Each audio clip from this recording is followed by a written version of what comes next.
Hello, my friends, and welcome to episode 15 of the Kiss Army Nation podcast. I'm your host, Pasquale Vari, and I am joined by my co-host, Claudio Spira. Hi, everybody. Nice to see you again. So, when one thinks of Kiss, thoughts of their anthem-like songs and spectacular stage shows come to mind. However, just as important are their legions of fans. In the mid-70s, they became known as the Kiss Army. One man was responsible for all this. Kiss Army, we are proud to have with us the man himself, Bill Starkey. Hello, Bill. Hello. Let me correct you in the beginning. There's actually two. I have to add my co-founder Jay Evans. Jay Evans, of course, because many times Jay gets shorted, but we'll get that correct right from the get-go. Your first question, sir. Well, listen, I'm going to be a little bit of a fanboy because, as you know, Bill, I've been wanting to meet you for a long time, and this is the closest we've come to actually meeting. A few years ago, you did an intro for me for one of my Kiss Cruise videos, for my Kiss Army Nation TV videos. And, since then, I've been wanting to meet you, and this is the closest we've come. And, it's obvious that Kiss fans know the origin story of the Kiss Army. Right. But I think that not only diehards, but the casual fans and even non-fans listen to this podcast, because this podcast is about a shared musical experience. And really, it's that experience, whether it's Kiss or Alice Cooper, that brings us together. So for me, for those fans, tell us how the Kiss Army came about. All right.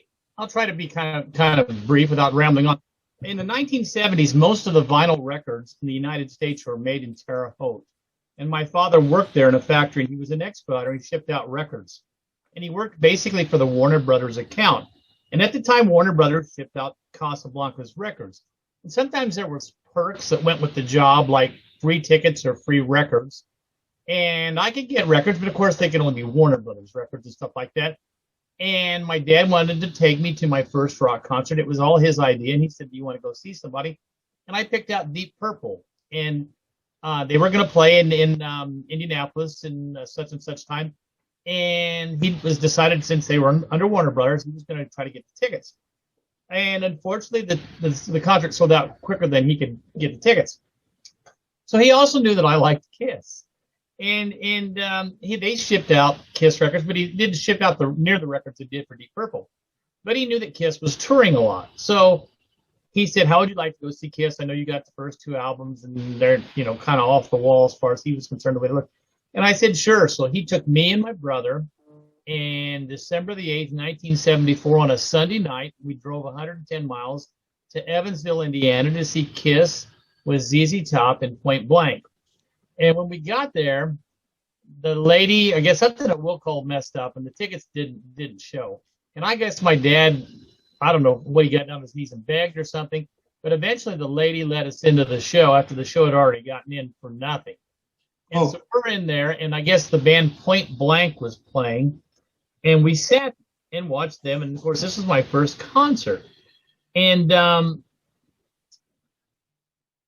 Kiss came out and just blew me away. I mean, they were loud. They were the whole experience was nothing like I expected, with the visuals, the pyro, the sirens, and their energy. And then the songs sounded so much different live than they did on the studio. And my father got a big kick out of it. He was not a fan at all of metal.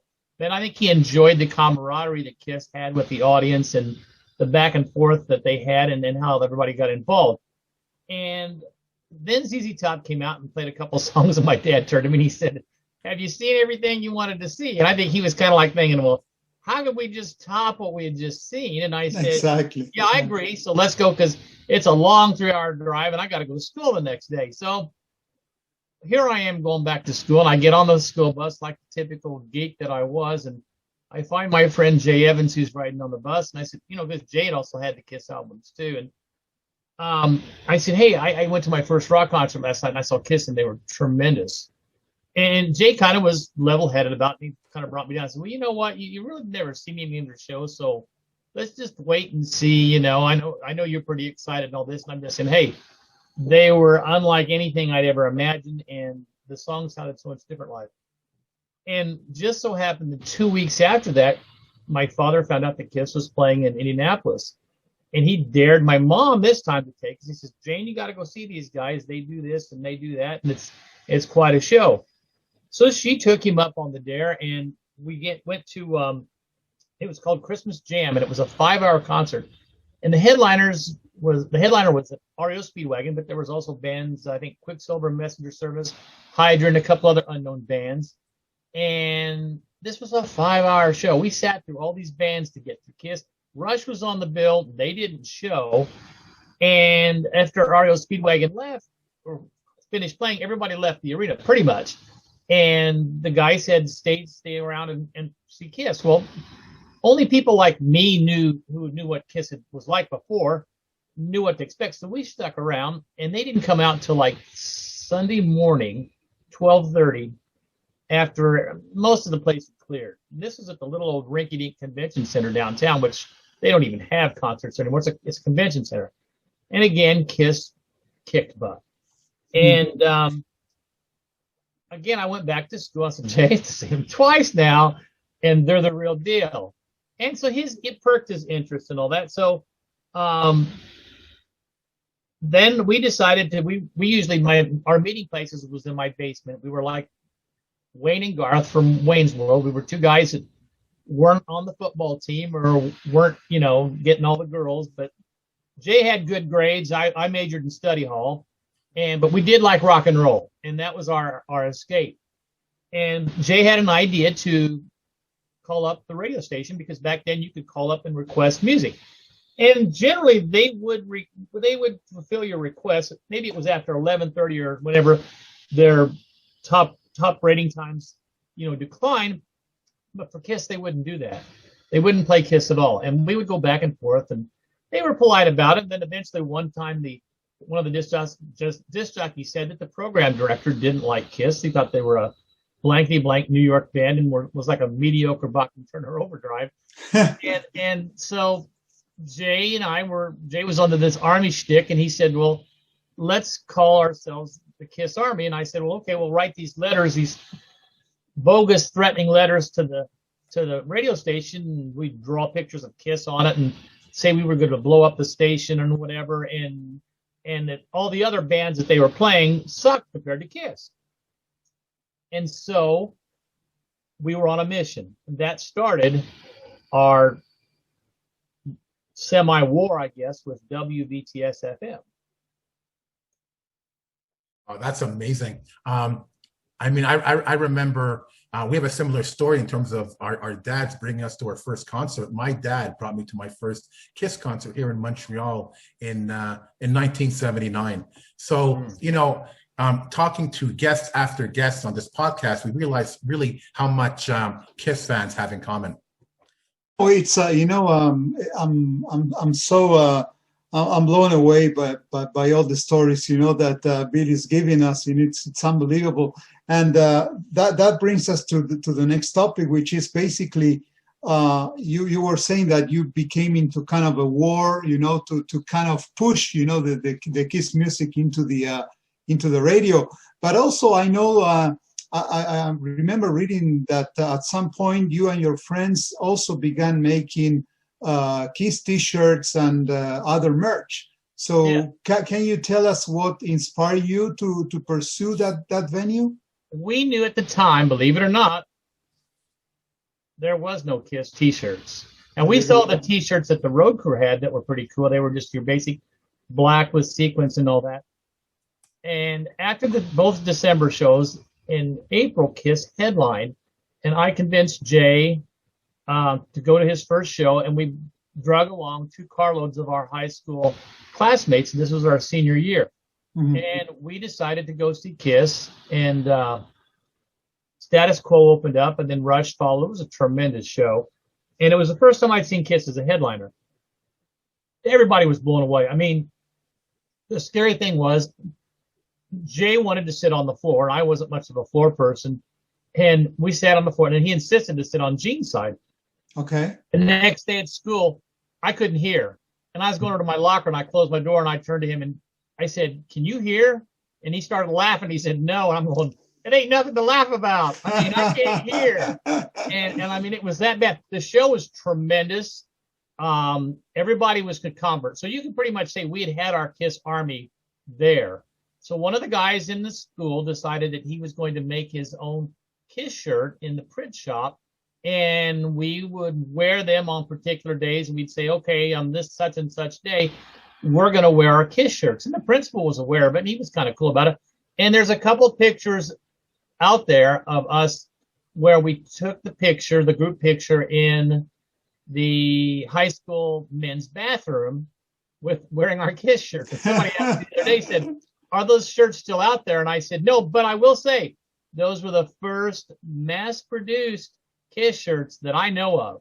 Wow. And we just made them, and they were a pattern after the first album. And you can go online and see it, and it's a part of history, man. I mean, I wish we still had those shirts, but you know, it was our senior year. You know how your senior year, you're ready to graduate. You know, everything goes. So you know, but that's as far as merch goes. As far as what we did. Now, Jay was cool. Jay had an 8-track recorder, and he would make 8 tracks of KISS songs for people and just pass them out. Really? Well, that's incredibly illegal now, but we didn't see what we were doing. You know, it was like we were printing Bibles and we were spreading the word or something. You know, I mean, we were on a mission. But at the same time, there were kids at school that didn't like us and would give. And what really hurt me the most is when they said, "Starkey, if they're so great, why aren't they on the radio?" And I couldn't answer that. I just knew we were trying to get them on the radio. Or some people would just they'd be really arrogant. They say, kiss my ass, you know? And yeah. Okay. This is what we went up against, you know? So we made our own shirts, and it was like our own little gathering. And those same people would also call the radio station and request KISS music. Mm-hmm. Mm-hmm. Hey, Bill, just a follow-up question on this. Did the band ever become aware of your efforts to kind of make these T-shirts and try to promote the band? So how did that happen? So when was that? I can't take credit for the organization of the fan club, because I had heard through the grapevine many years later that KISS was looking for a fan club and that they had contacted Boutwell Enterprises. And the only thing that they really needed, the coup de grace, was a name. But they were already looking at a fan club. How KISS's management contacted me and found out about me was when the station eventually gave in to me. The program director was brilliant, Rich Dickerson. Rich says, "You know those stupid letters you've been writing to me?" He said, "Why don't you write 1 or 2 and for 2 weeks leading up to the show?" Because we were planning this in September and we knew KISS was coming in November. He said, "You write those letters, I will read them over the air, and we'll call it the KISS Army Letter of the Day." So we were doing trash talk radio before Howard Stern. The bad part was Rich would read our letters and then he would give his rebuttal. Well, Rich always had the last word and he was brutal. I mean, he picked us apart. We were more, you know, he said stuff like, well, the IQ, the total IQ of the KISS Army is like a 3-chord, you know, I mean, he had all kinds of great stuff. We were doing this, and eventually the concert sold out. Now, wow. Terre Haute was also the home of Indiana State University. We'd had, let's see, Chicago, the Eagles, the Doobie Brothers, Aerosmith. All those bands had come to Holman Center. None of them sold out.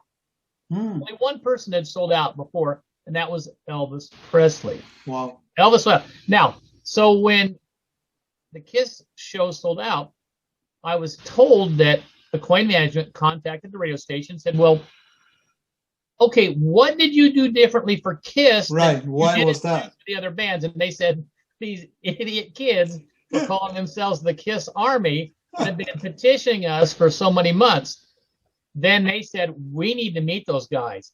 So when I was told by, believe it or not, it was Rich Dickerson's wife, Tricia, told me, she was jumping up and down. She says, "The concert sold out and KISS wants to meet you." I was like, I don't want to meet KISS. I mean, to me, They were the strangest, most macabre, darkest group of dudes we ever. Because I mean, they were nothing like. I mean, you didn't know what they sounded like. You didn't know anything personal about them. They were very mysterious. Mm-hmm. So I wasn't really sure I wanted to meet them. You know, Mm-hmm. and that's how Coin Management found out about what we were doing.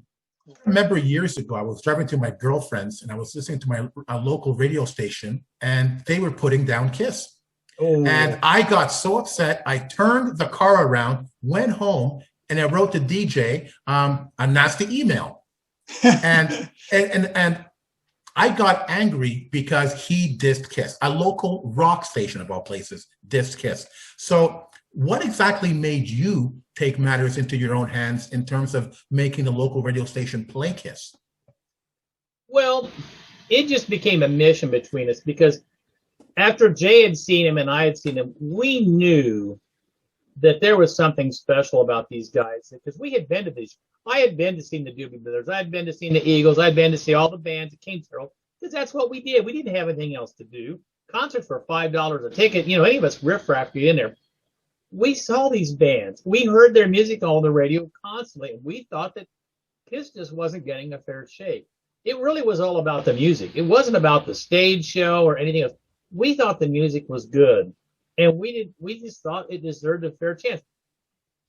I mean, and then I think what helped us in September was when Kiss Alive came out, because I think then the station started picking up. And then also another radio station came into existence, WPFR, and they were more undergroundish, and they started playing this stuff. We didn't have any trouble getting WPFR on our side. I mean, that they gave in real quick. I mean, play Kiss or whatever, they were doing it.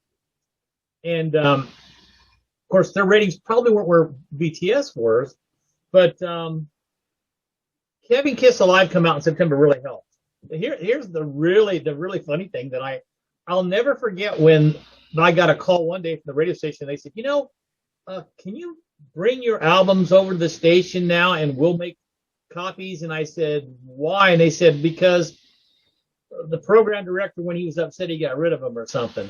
I mean, that was so funny. Really? Here I was. I didn't have a job. I didn't have a car. So I had to borrow my mom's car. I'm taking my Kiss albums under my. I said, Mom, I got to go. I'm going down to the radio station, and they're gonna borrow my Kiss record so they can make the singles on whatever they were using back then in the 70s. That was so weird. And my mom was like, what the hell is he doing? He doesn't have a job. It's just Kiss stuff, I mean, I don't think she really understood what was going to happen. So whereas I did it out of anger, you did it because you wanted fans to experience Kiss. I knew what I saw was real. Now, did I think it would still be going on in 2021? Hell no. No. I don't think anybody but did. I'm not sure they did either. I mean, but what I saw then, I knew these four guys were special, and what they were doing was very special. But as you said before, it's interesting what you said, because when we talk about Kiss, we talk about the visuals and the show, but you guys, you were for the music, so you wanted to actually expand, the audience, to listen to the albums and stuff. So as Kiss fans, we have plenty of once in a lifetime experiences, and you're actually definitely an authority on this subject. So could you share with us, for instance, the first time you heard Gene talk? So how was that compared to the first Kiss concert experience? Because you had Gene there, playing, through the spitting blood and stuff. When you heard him talk, what happened? Well, I was disappointed because I wanted to hear a demon. Here you go. And see, this is how funny this was when you looked at them on the stage. Actually, I was a big Ace fan. Ace was my favorite member at the time. I just recently met Ace up until like a year or so ago, and he wasn't either phased about it or anything. But originally, he was my favorite person from afar. And Gene, I'm only saying it was disappointing because I was expecting somebody who was much crazier. But the pleasant surprise was it was like I was talking to a college professor. And Gene was very funny. He always had me laughing. He could talk about anything. And I'll tell you, who scared the crap out of me was Peter, because I had no idea Peter was like who he was. I mean, he was a big, tough, mean dude, and I mean, he thought he was going to come there and kick your butt right then and there.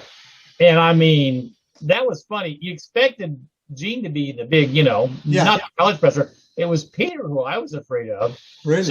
So meeting them was nothing like their first concert experience, because that first concert experience, you had no idea what that was going on, because you got to remember, there wasn't a YouTube, there wasn't any, you didn't see, the only time I'd seen Kiss live was on Don Kirshner's rock concert, which was the first time I saw them. Uh-huh. And it was a good performance. It didn't capture the live performance. It just didn't. I mean, I don't know why, but it just seemed like back in the 70s, the concerts were just a lot louder. They didn't care how loud they were.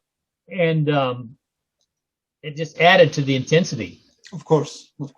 It's really amazing how, you started off as a fan and then you got to work with the band. So as a fan, what was it like then working with Kiss? Well, I got kind of big-headed because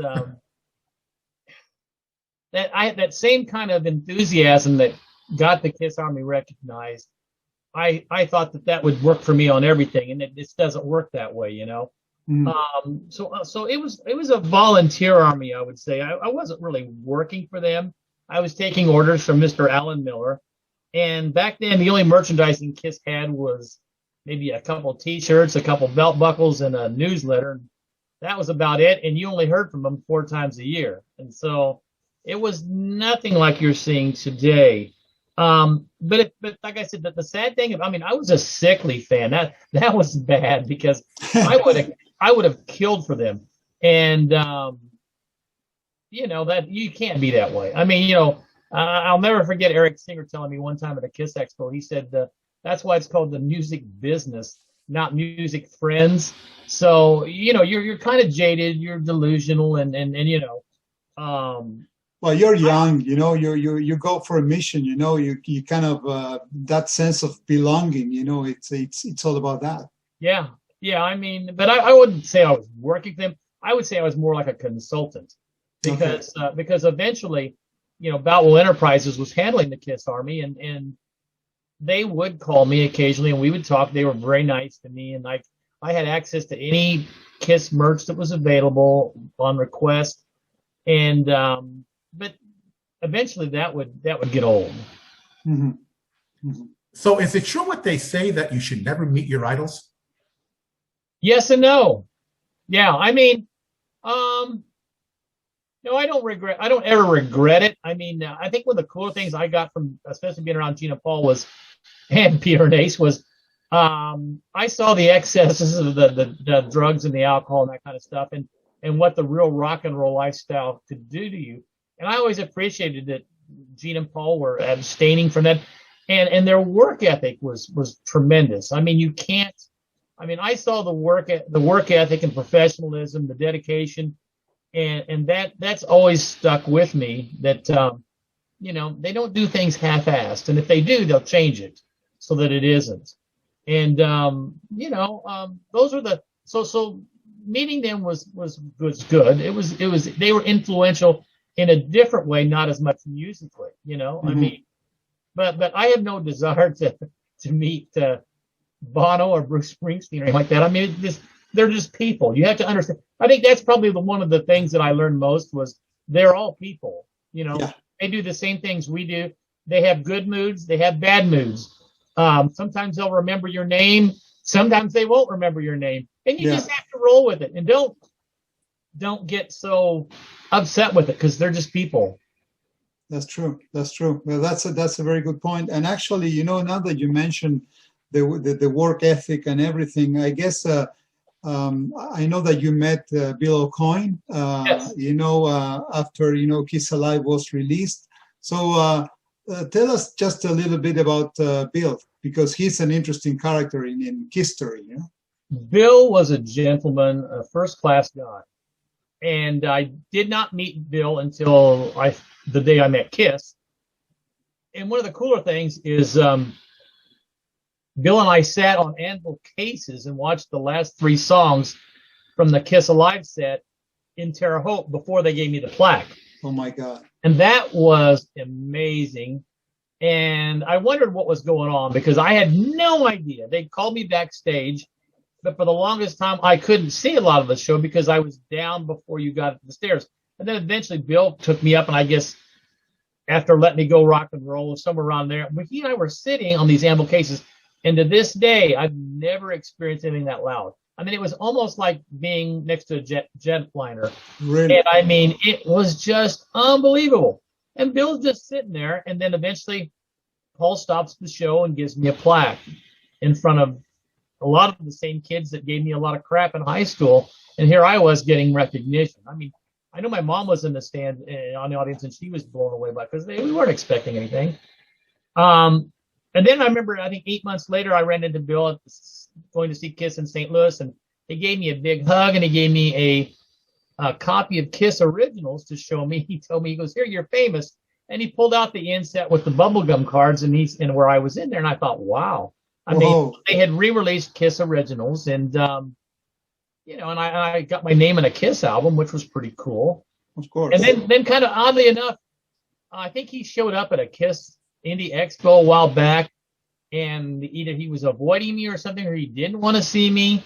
And that's the kind of thing that was kind of had like a sad ending to it. I mean, I really didn't get to see him much after that, but he was here right before he passed, and I just got the impression, compared to most guests that are at the expos, that Bill he wanted to get in and get out. And get in and get out, right. And then I never really got to spoke, because I mean, it wasn't like I was going to be a jerk about anything. I was just, you know, I mean, it is what it is. And, you know, his standing with Kiss was a lot different back then too. So that's the only sad part about it, is that, you know, like I said, it's like he kind of avoided me at that one expo. So, you know. Weird. Yeah, weird. Bill, you were talking about getting that plaque in front of people that put down Kiss and put you down. And a little bit of irony, Kiss visited Terre Haute, the radio station. Oh, there! Oh my God, there it is! Wow, oh my God. Wow! For people who are not who are listening to this, he's holding up the plaque. Incredible! Holy moly, man! That's a huge piece of history right there. That's history, man. Big time. Wow.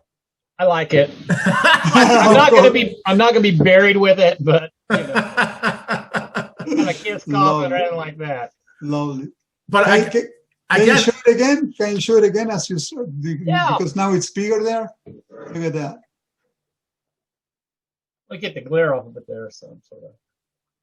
Nice. So awesome. Love Yeah. it. Well, you know what? They gave these out. I mean, the guys at Cadillac, Michigan, Coach Neff's got one. They gave one to. There was 2 given out tonight. I got mine. Besides mine, there was one given to Holman Center, which was bigger and cooler. And to this day, nobody knows where it's at. Oh, wow. Somebody's got a cool collectible from that show. You bet. I've not seen it on eBay, but I've gotten on the people at the arena, said, you know, where's your Kiss plaque? Well, they finally owned up that they don't know. So Right. So again, you got that plaque in front of people that put you down, put Kiss down. It was a good, saying to you, you know? So in a little bit of irony, Kiss visited the Terre Haute radio station. Yes. And I mean, I wish I was a fly on the wall to see that. Can you tell us what happened? Kiss arrived at the airport, and this was our plan with Alan Miller, and they wanted to pattern this thing after Cadillac, but a lot of it just didn't work. We couldn't. It was very cold. We couldn't get a band. We couldn't get kids to paint up. But they did. We're able to get the United States Army to show up, and we had like a parade through the main street of Terre Haute. And my brother and my cousin and some of his friends, who I call the unknown soldiers of the Kiss Army, dressed up as Kiss. They were used in a decoy in a WVTS ambulance. And then they took Kiss in 2 separate limos to the radio station. Well, the radio station in Terre Haute was a ranch house that you wouldn't even have thought was even a radio station. So when they told the people that Kiss was coming there, yes, kids did surround the radio station. that it was because Kiss was going to be there. That was the reason why they had surrounded the radio station. And again, I didn't know what was going on. I just know Junior Smalling and then they were just pushing, here, you're going to go here, you're going to go there, you go there. And you're posing for these pictures, you're posing for these pictures. And so we got down there to the radio station. It was down in the basement. And these pictures are all over the place. You can see them on the internet anywhere. And Kiss played DJs, which was really kind of cool. And again, it was part of the, I guess, the end of the saga where, finally Kiss comes back to WVGS and then they're playing the records. The U.S. Army showed up. They were doing a special on the Kiss Army meets the U.S. Army. And then the mayor of Terre Haute, who was Bill Brighton at the time, sent a representative and gave Kiss the key to the city. Okay. That was really cool. And then, oddly enough, Junior Smalling Jr. was a very forceful person. He gave me this card and he said, I want you to go to this place, such and such. This was the after party. And it was my job to get all the girls for the Kiss party. Okay. I didn't get a date for either prom. And he asked me to get girls for Kiss. I'm like, I don't know what to, Junior says, you're going to do this. I'm like, so I screwed up there. So maybe that's why I'm not running the Kiss Army. I wasn't able good. I couldn't rile up the girls, So, I mean, all I cared about was that Jay and my unknown soldiers of the Kiss Army would get in. That's all I cared about. I didn't know how to go up and down the street and say, hey, Now, oddly, a thing, I think they got girls from St. Mary's of the Woods College, which is the Catholic. Really? Oh my God. And that might have been the only time Kiss never got laid. I don't know. I'm sorry. What can I say? That's funny. It was truly, Dazed and Confused or Wayne's World or something there. Oh, what a story, man. That's awesome. It's interesting because it sounds like, Bill, that you were a shy teenager, but what you accomplished does not come from a shy teenager. Well, I was very lucky. It really, all that's what it does. It comes down to, we had no intention of meeting the band. We didn't want recognized. We just wanted to Kiss on the radio. Bill Aucoin told me one time that I would be famous. Now, he didn't say I would be rich. He did say I would be famous. And I guess he was right. It is a fame kind of thing, but it's kept me grounded. Is there anything that you could have done differently? In what way? In a way that, as Pask was mentioning, for us, for Kiss fans, for the Kiss world, you're a true legend. And but at the same time, as you said before, you're kind of a shy. And could you have liked to do something different to be closer to the band or to be No, because I think that a lot of things turn out for the right reason. Okay. I do regret that nobody sat me down and said, you know what, all those plans about having the Kiss Army in Terre Haute and you having a job, we're not going to be able to do that. We're going to give it to a place out in California who already handles fan clubs. Okay. I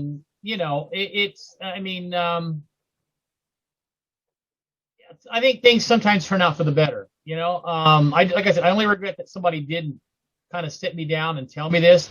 Would the Kiss Army have worked in Terre Haute? Possibly, because I was at the time working for the Columbia House Record Club, and we were doing incredible mail order stuff. And we were right in the central location of the country, so it could have been done. Would me as an 18-year-old high school kid, I don't know. And you know what? It could have been a disaster. I could have been fired. Look at Kiss's track record for keeping people. Is it very good? Yeah. No, exactly. So why would I want my heart broken? So yeah. Sometimes you think things just turn out for the right reason, Mm-hmm. and that's the way you got to look at it. I guess it's just God's way of, taking Well care of said. Yeah, good point. No bitterness whatsoever. No. There you go. Here's this shy kid again at a pool party in 1976 with Bob Ezrin, Coach Jim, and you were interviewed by the Rolling Stone magazine. Oh my God! What a story, man. I really I was kind of mixed feelings about this. This was my first flight in a plane, and I'm not really thrilled with elevators. So the plane flight alone was bad for me because it was a rough flight, and I was kind of claustrophobic. And here I am in this plane by myself, and I hated it so much that I would have walked back from New York to Indiana. That's how bad I hated that flight. Now the flight back afterwards wasn't as bad, and I think I got a little homesick. The good things about it were New York was beautiful, and that was during the Christmas holiday. I got to see the band on New Year's Eve with Boyster Colt and Leslie West, and I got the tour of Bill Aucoin's office, and I rode in the limousine with Billy Squire, who at the time was going to be in Piper, I believe. Piper, yeah. Mm-hmm. And the crushing moments were like, I was sitting at a table with Gene, and he had this gorgeous girl with him, and he was pontificating about the world a bit. And I was crushed that he didn't know who I was, or he had forgotten about me. And I just, that was my first revelation that these guys meet people, 30 people a day. You can't expect them to, yes, are they friendly? Yes, they're friendly, but you can't expect them to know who you are. And I was crushed by that. Having Jim Neff there helped a lot. Jim Neff was a really grounded guy, and we could relate to what things happened in Cadillac, to how things went in Terre Haute, and our knowledge of Kiss and Kiss fans and all that. My first interview was from a guy by the name of David McGee, who worked for Record World, who was doing an interview with Rolling Stone. And it never made the Rolling Stone, but it made like a subtitled thing of something that was in like the network releases that were like little press releases, that because I was able to catch the thing later on in the Indianapolis paper, and but it never made the actual Rolling Stone, the interview. So I don't know, maybe I wasn't interesting enough or something. But that pool party was incredible. It was in a skyscraper, and Alan Miller had promised me that we would meet Ezrin, and they were going to play us cuts from Destroyer, because Destroyer was out then, or at least parts of it. And I liked Ezrin because I was a big Alice Cooper fan. Okay. And I would have wanted to meet him, and that was really cool. But it was just too much going on that day. I mean, the Kiss had family there. I mean, parents and people. And the only member of the band that actually swam was Paul. And I thought that was kind of neat. And I don't think I even saw Ace and Peter that time. Okay. But, I mean, I think I got a little homesick. And my brother told me later on that my mom was upset because she thought when I left on that plane, I was gone for good. And that, I didn't know that. And that bothered me too, because that didn't happen at all. But I got to see New York. Love New York. It's really neat. And, but if I had to do it over, I would have taken somebody with me. I would have taken a camera and just soaked it all up better. I had no idea what to expect. I mean, this was their way of thanking me for the Kiss Army, just like they were thanking Jim for things that happened in Cadillac. Yeah. And that's the way you got to look at it. So, and because of that, I like New York too. So, still don't like airplanes, but I like New York. So throughout all this, you've always been humbled by your experiences. Well, thank you. I think so. I mean, it's really the only way to look at it. I mean, there has a lot of ups and downs to it. So you've got to be able to, you got to be able to adapt when things don't go your way. Like I said, having Gene not know your name and you're with a group of people, you're like, again, that needed to happen because I thought that I was something, Mm-hmm. but that stuff needs to happen, to keep you kind of grounded. Mm-hmm. And, it's, again, as Paz was saying, it's so nice to see, your approach with the band and, being so humble, because it could have been easy, that things goes up to your head, you think you're part of the band or whatever. But by 1977, your time with Kiss became a little bit less frequent, or kind of fading down or fading away. So what happened at that time? The attention that I was getting in 1975, it wasn't the same in 1977. And I guess my role as a consultant with Boutwell was, it was just growing thin. I was working my job with Columbia House as like a mail clerk. I had my friends were kind of teasing me, saying, hey, what happened? You were supposed to be working for the band. It was supposed to be in Terre Haute and all that. And I was getting a little disgruntled. And I mean, the people at Boutwell were good people, but I mean, they even told me that they weren't really Kiss fans. They were also had worked on the Elton John fan club and a Queen fan club, and this was just another fan club to them. And they were kind of even surprised that Kiss was even popular, because this is the kind of conversations we had. So yeah, I mean, but see, at the same time, this is about the time when Kiss became so big that a super group, a bigger company. I mean, things were going so fast for everybody. I mean, the solo albums were starting to come out, and we just drifted apart. I mean, I just felt that I was, like I said, I wasn't getting the attention that I had gotten in 75 and 76, 77, 78. It was they were just getting huge.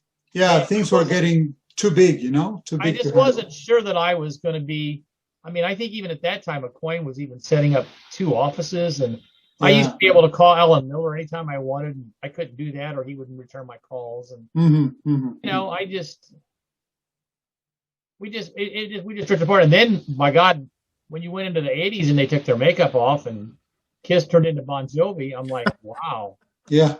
So I mean, I didn't really come back into the fold until I'd say whenever the Revenge album came out. Okay.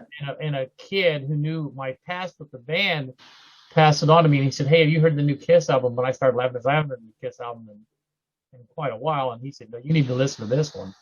And he was right. And then I kind of became more interested in the band again after that album.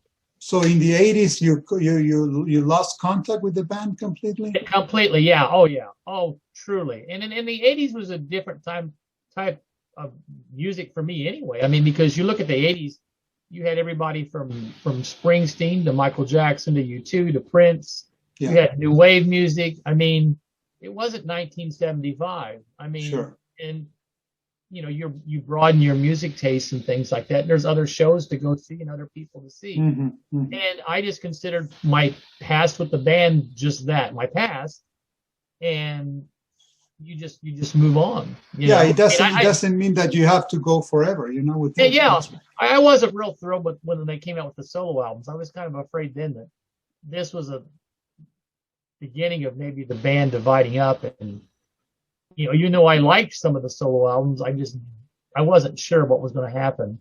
Mm-hmm. And then Kiss came out with Phantom of the Park and stuff like that, and there was a lot of stuff that was kind of hard to defend, and so it was it was hard to justify, but at the same time I didn't hide my past. I mean, like I said, people knew who I was and would seek me out for that, but that's the way it was. But it's interesting that what you created back in 75 stayed forever. So that's it doesn't matter if it's with makeup, without the makeup, different lineups, but what you guys created, it stayed forever. Oh yeah. The Kiss fans I've met encompass many different decades, and it's always fun to talk to the people that who we can relate to some with. But I'm finding fewer and fewer people who can relate to my era of the early 70s. Most of the guys I know are into the 80s and all that, which is fine. I mean, if that kept the band alive, then that kept the band going. Yeah. It was the foundation of the band. Yeah, basically. So although things were getting less frequent with your contact with Kiss in 77, 20 years later, you met Gene at the Indie Kiss Expo. How did that go? That wasn't the Kiss Indie Expo. That was the Kiss convention that Kiss was putting on. Oh, I see. Okay.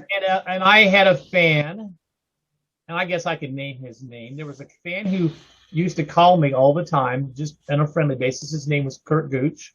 Mm-hmm. And Kurt kept bugging me about Kiss all the time. I mean, he was constant. I didn't realize he was pumping me for a book, because eventually he would do a book.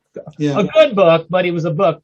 And he told me that there was these Kiss conventions and that I was one of the trivia questions. And I said, really? And he goes, yeah. He goes, you need to show up at one of these things, and when they say who started the Kiss Army, raise your hand and say, I did. And he said, ask for some guy named Tommy Thayer. Well, I didn't know who Tommy Thayer was. I had no idea. So I decided to spend the money and go to one and ran into Tommy, and he and Spiro treated me like a king. And I brought my Kiss scrapbooks with me, which I thought was funny.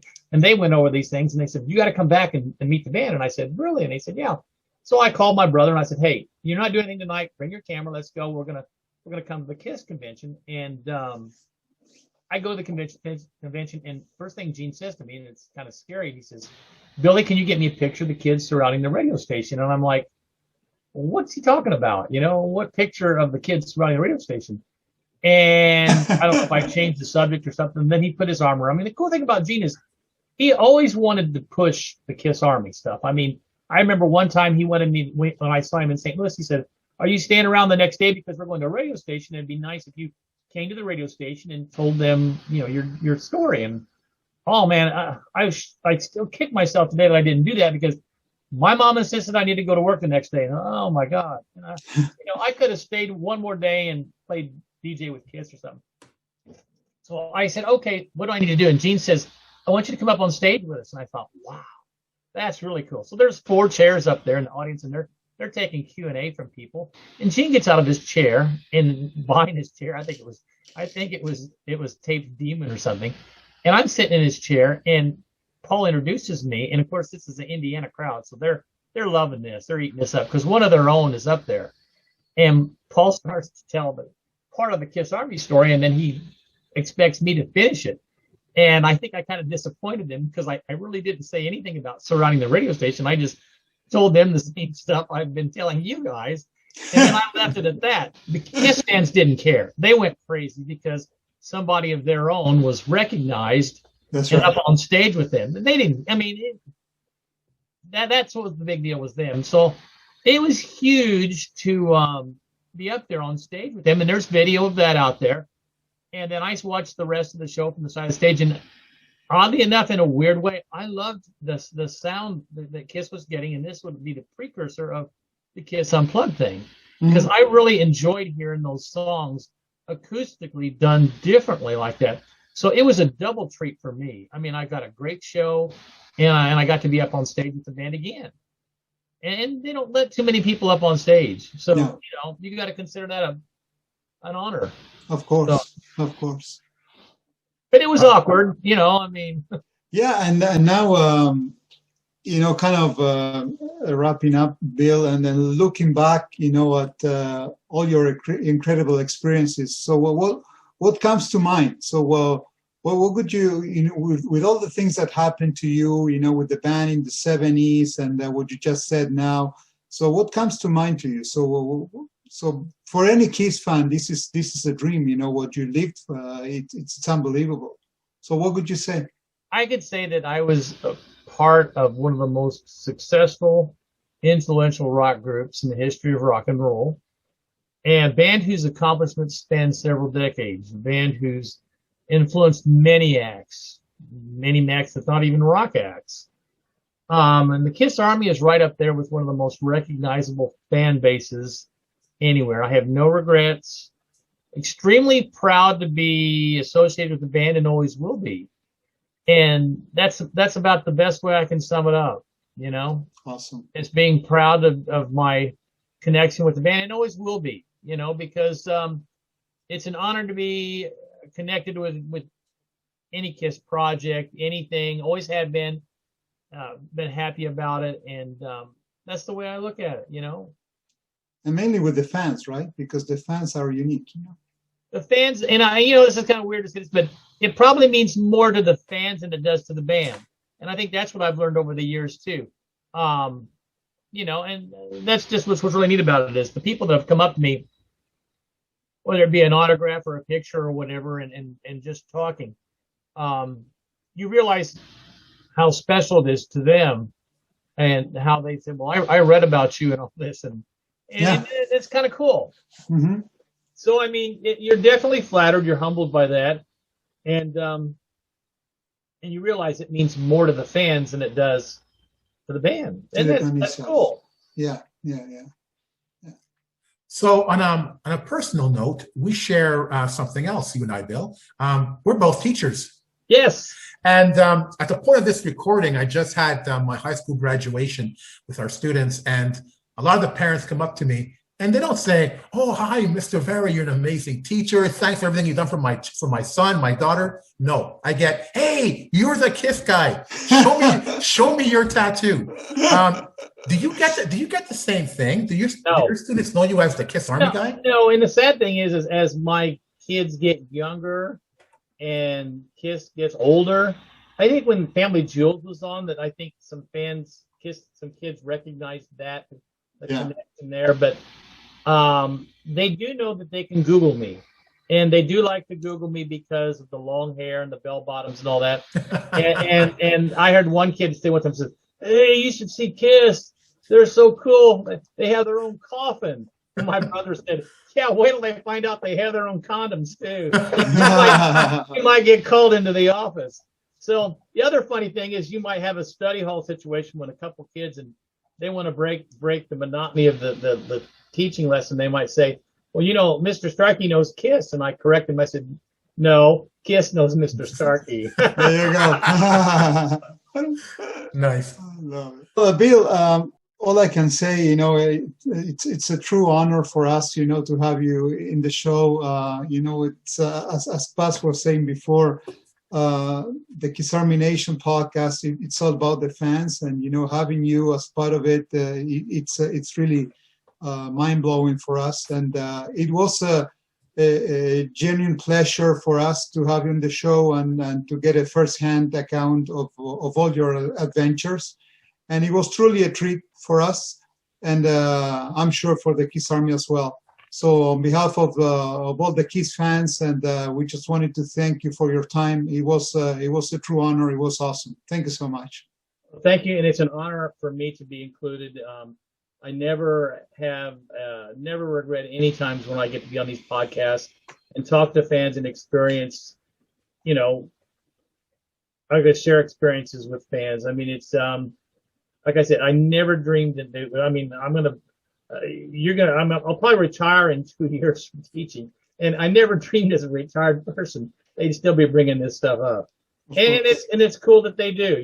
Like I said, I'm proud of my association and the KISS Army and what the band has accomplished, and just consider myself a very lucky guy. Yeah, and I guess it's a very important part of your life, right? So, and it doesn't matter what you do, but KISS is a big part of what you live for.